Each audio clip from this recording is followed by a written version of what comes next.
नमस्कार, ये आकाशवाणी शिमला है। अब आप नविता चौहान से प्रादेशिक समाचार सुनिए। आज के मुख्य समाचार।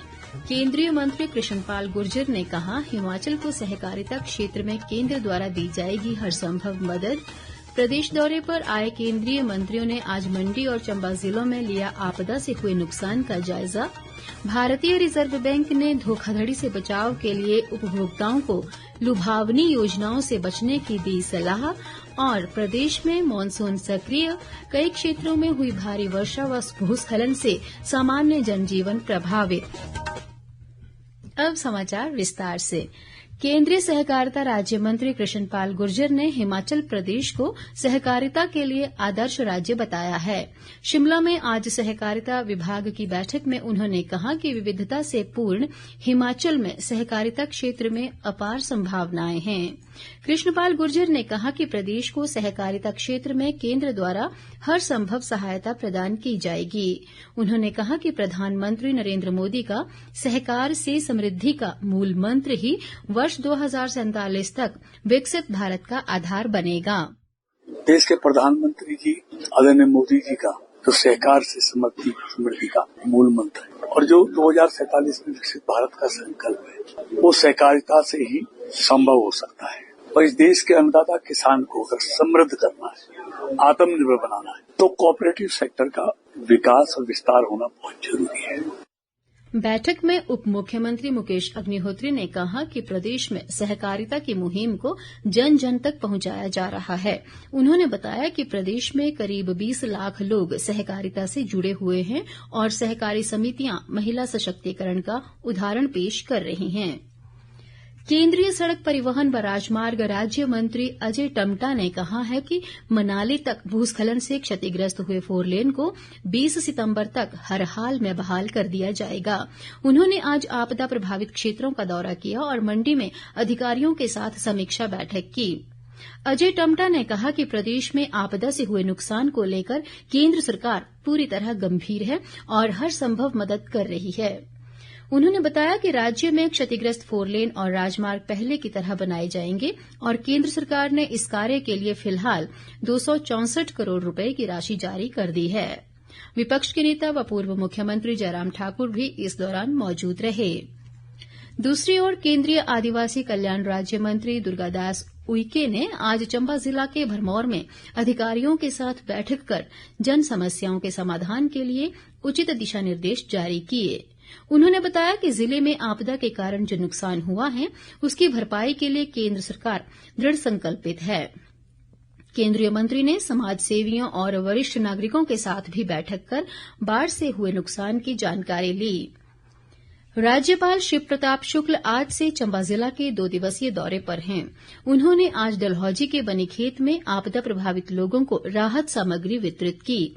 राज्यपाल ने कहा कि इस आपदा से चंबा, मंडी और कुल्लू जिलों में भारी नुकसान हुआ है और संकट की इस घड़ी में पूरा समाज एकत्रित होकर जनसेवा के लिए आगे आया है। राज्यपाल ने कहा कि प्रधानमंत्री ने प्रदेश को 1500 करोड़ रुपए की आपदा राहत दी है और प्रदेश दौरे पर आए केंद्रीय मंत्रियों और अंतर मंत्रालय दल की रिपोर्ट के आधार पर और मदद दी जाएगी। माननीय प्रधानमंत्री जी आए थे, उन्होंने हिमाचल प्रदेश के लिए फौरी तौर पर 1500 करोड़ रुपए देने की बात कही। साथ ही उन्होंने ये भी कहा कि भाई जब हमारी सेंट्रल टीम रिपोर्ट देगी कि कहाँ क्या स्थिति है, उसके बाद और सब उसको तय करेंगे। मुझे लगता है कि हमेशा सेंट्रल गवर्नमेंट की टीम जब अपनी रिपोर्ट देती है तो ही सेंट्रल गवर्नमेंट पैसे इत्यादि रिलीज करने का काम करता है। लेकिन आज तक के हिमाचल के हिस्ट्री में जितना प्रधानमंत्री श्री नरेंद्र मोदी जी ने पैसा 1500 करोड़ रुपया दिया है, अभी तक किसी को भी नहीं मिला था। इस बीच राज्यपाल ने चंबा जिला के विभिन्न क्षेत्रों के लिए राहत सामग्री से भरे वाहनों को हरी झंडी भी दिखाई।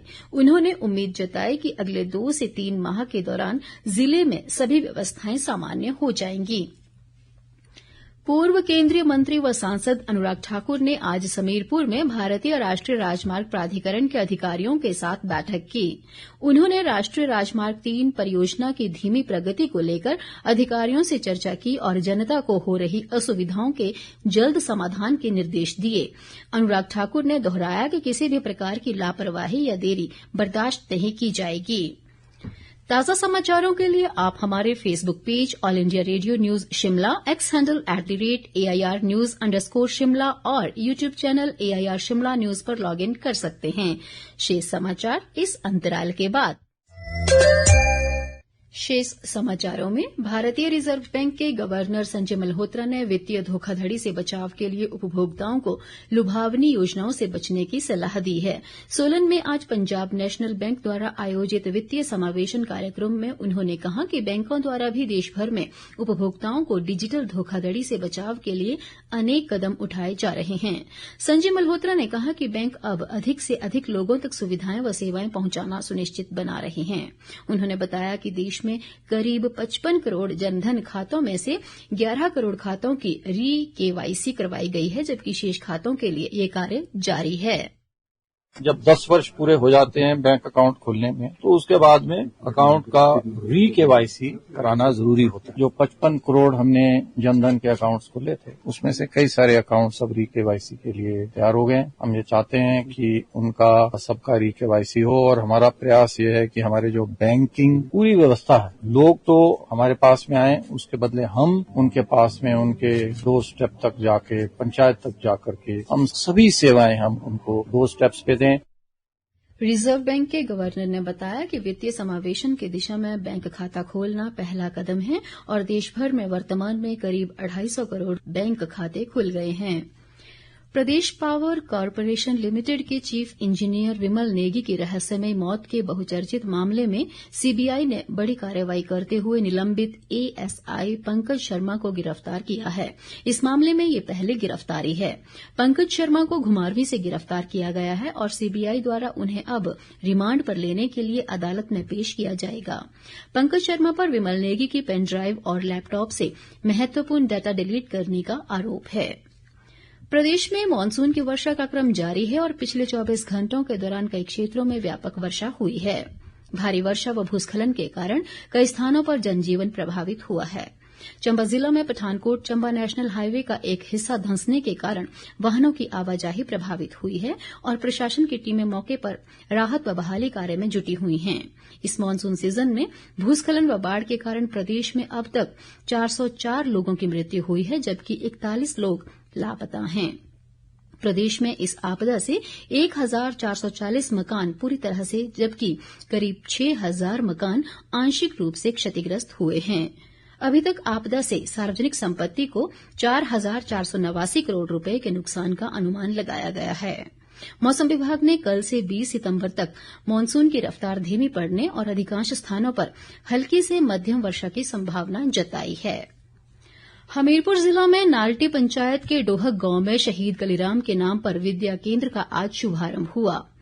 सर्वजन कल्याण सभा द्वारा स्थापित इस विद्या केंद्र का शिक्षाविद व केंद्रीय विश्वविद्यालय के प्रोफेसर सुनील ठाकुर ने शुभारंभ किया। सभा के अध्यक्ष नवीन शर्मा ने कहा कि इस विद्या केंद्र से ग्रामीण क्षेत्र में छिपी हुई प्रतिभा को संवारने में मदद मिलेगी। अंत में मुख्य समाचार एक बार फिर। केंद्रीय मंत्री कृष्णपाल गुर्जर ने कहा, हिमाचल को सहकारिता क्षेत्र में केंद्र द्वारा दी जाएगी हर संभव मदद। प्रदेश दौरे पर आए केंद्रीय मंत्रियों ने आज मंडी और चंबा जिलों में लिया आपदा से हुए नुकसान का जायजा।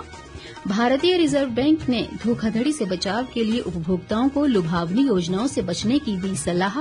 और प्रदेश में मानसून सक्रिय, कई क्षेत्रों में हुई भारी वर्षा व भूस्खलन से सामान्य जनजीवन प्रभावित। इसी के साथ ये समाचार बुलेटिन समाप्त हुआ। हमारा अगला बुलेटिन आप सुन सकते हैं कल सुबह 9:20 पर। नमस्कार।